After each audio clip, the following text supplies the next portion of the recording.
Bom, vamos lá, Grupo Ciência do Espírito.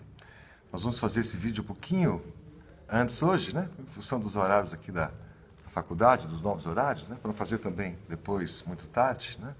Vamos fazer já. Está bastante frio aqui em Curitiba, aliás, bastante, né?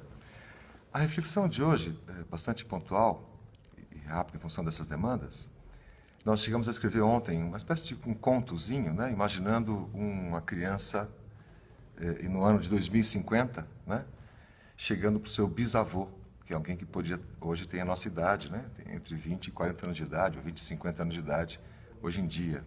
Lá em 2050, essa criança, nessa hipótese aqui de simulação, para a gente refletir na nossa lógica de estudar o ser humano sob o aspecto da evolução material, portanto, científica, o que a ciência sabe nos dizer, nos ensinar sobre isso, e a evolução espiritual, que é a vinculação com a doutrina espírita, o moderno espiritualismo, né, que estuda, né, essa filosofia, este ser que somos nós como um princípio inteligente, um princípio espiritual, e que está, uma vez criado, né, ele começa uma caminhada, uma longa jornada, com sucessivas reencarnações, com contato com a matéria para fazer desenvolver a própria matéria, e com isso desenvolver a si mesmo, né?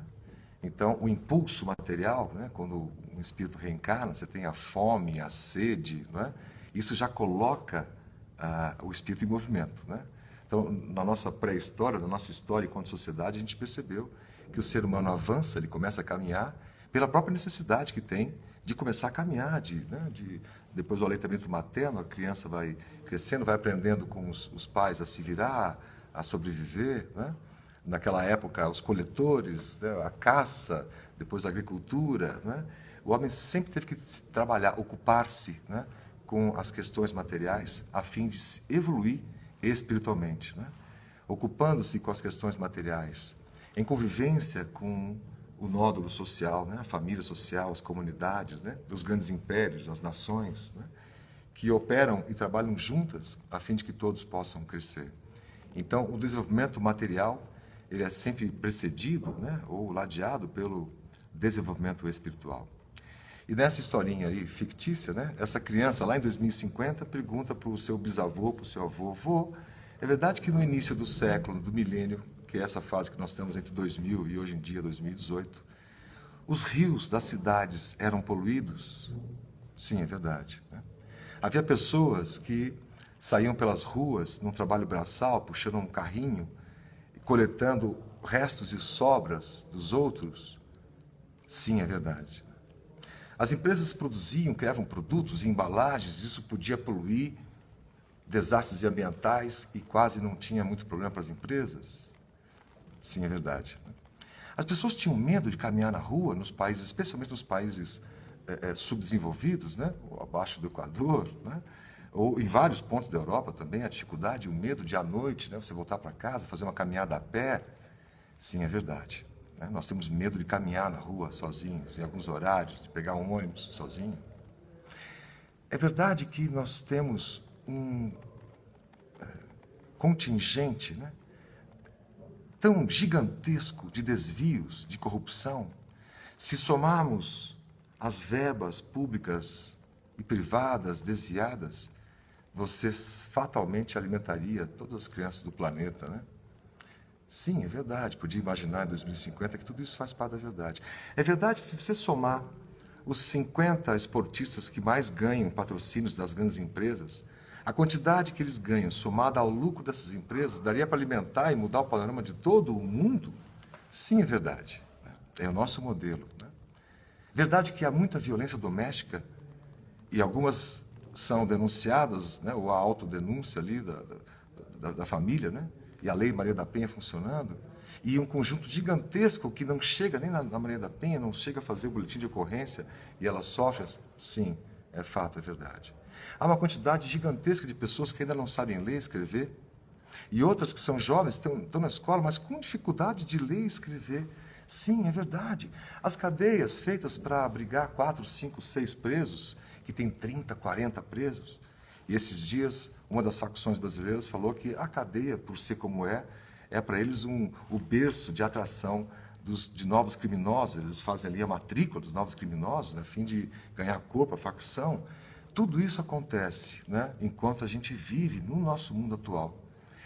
E assim como quando a gente olha 50 anos atrás, que tinha crianças trabalhando em indústrias, e nós achamos aquilo impensável, há 50 anos atrás, os casais, era comum o senhor, né, o maridão, saía e voltava uma semana depois de afestar, gandaiar, e as mulheres não tinham como reclamar, elas eram quase subservientes, né? Há 50 anos atrás. Hoje parece um absurdo olhar 50 anos atrás, né, e perceber que nós avançamos tanto nesses últimos 50 anos. É como olharmos nessa projeção 50 anos à frente, ou ali arredondando para 2050, 30 anos à frente, e nós perceberemos que para as crianças daquela geração, que nascerão naquela época, essa nossa lógica dos rios poluídos, né, de haver esse exército de catadores, empresas que poluem, né, esse consumo desvairado, né, os medos, os receios, as síndromes. E nós olharemos lá no futuro, para o passado que é hoje em dia, com aquele olhar de estranheza, né, porque nós avançamos, né, fatalmente avançamos. E lá no futuro não permitiremos que as situações hoje em dia são corriqueiras. Nós passamos do lado dos rios, eles são poluídos, ninguém pode nem pescar um peixinho lá, e achamos isso normal. As crianças dessa geração futura não acharão isso normal. Assim como as crianças de hoje em dia não acham normal uma criança trabalhar na indústria, que era normal nos anos 30, nos anos 40 até, aqui no Brasil, antes da vigência da CLT, do Código Civil, e assim por diante. Então, o resumo dessa provocação, né, do pensamento de hoje, se concentra nesse ponto. O mundo tem essas questões pendentes, ambientais, sociais, econômicas, misérias morais, né? E esta lógica dos rios poluídos reflete exatamente o estado espiritual das pessoas que aqui habitam, nós todos, né? Aqui haverá primeiro espíritos melhores para depois haver um rio despoluído? Não, é provável que a sociedade aprenda a não poluir mais seus rios, a despoluir os rios atuais, e assim mereça uma quantidade cada vez maior de espíritos mais elevados, luminares, porque nós mesmos, ao fazermos isso, não permitimos crianças que padeçam de fome, não permitimos adolescentes que não tenham acesso a uma boa educação, não permitimos alguém chegar no fim da idade, cansado, ter que pegar ônibus sem saber ler o próprio letreiro do ônibus, né? Nós não permitiremos, porque o avanço intelectual, ele depois é seguido pelo avanço moral.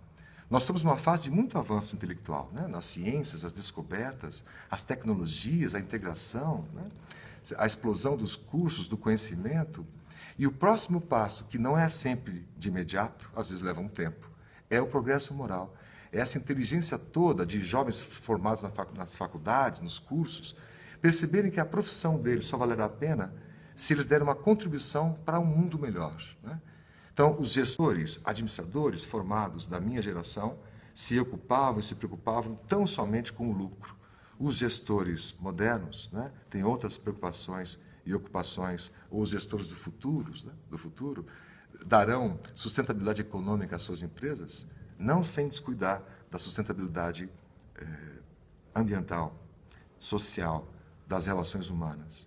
Então, o resumo de hoje é que o mundo é o que é, na sua parte negativa, em função da nossa psicosfera, do nosso nível de pensamentos, ocupações, das nossas vibrações, da qualidade das nossas vibrações. Que não percebemos erros, né, desafios tão intensos, passamos batido, né, por esses desafios todos e não conseguimos mexer, né? A geração que virá irá começar a despoluir os rios, irá começar a mexer na nossa educação para que todos tenham acesso, para não permitir que ninguém fique de fora, fique à margem da sociedade. Nós não permitiremos no futuro um bairro que congregue, que concentre as grandes indústrias brasileiras que representam o PIB, o Produto Interno Bruto, a riqueza, que numa cidade como Curitiba, por exemplo, ela se concentra num bairro industrial chamado Cidade Industrial. E a dicotomia aqui está que nessa cidade industrial, repleta de indústrias que representam a riqueza do país, nós temos desafios sociais. É o bairro mais pobre, é o bairro mais violento da cidade. Então você vê o quanto de avanço nós temos que fazer socialmente, todos, dependendo exclusivamente do avanço individual de cada um de nós. Então acho que essa é a proposta de nós refletirmos sobre o nosso papel. Nós despoluímos a nossa mente, despoluímos o nosso coração. para que possamos no futuro ver rios limpos, né? Ver a cidade limpa, ver as pessoas se amando, sorrindo, né? Convivendo e seguindo em frente. Por hoje, acho que essa é a reflexão. Quem seremos nós? O que faremos? O que estaremos fazendo, nossos filhos, netos, daqui 30 anos, lá em 2050? O que será de nós? O que será da sociedade? Lá depende do que nós decidimos e começamos a fazer aqui. Muita paz a todos, muita luz. Nós vamos trabalhar, tem aula até às 11 para dar. Beijão. Tchau, tchau.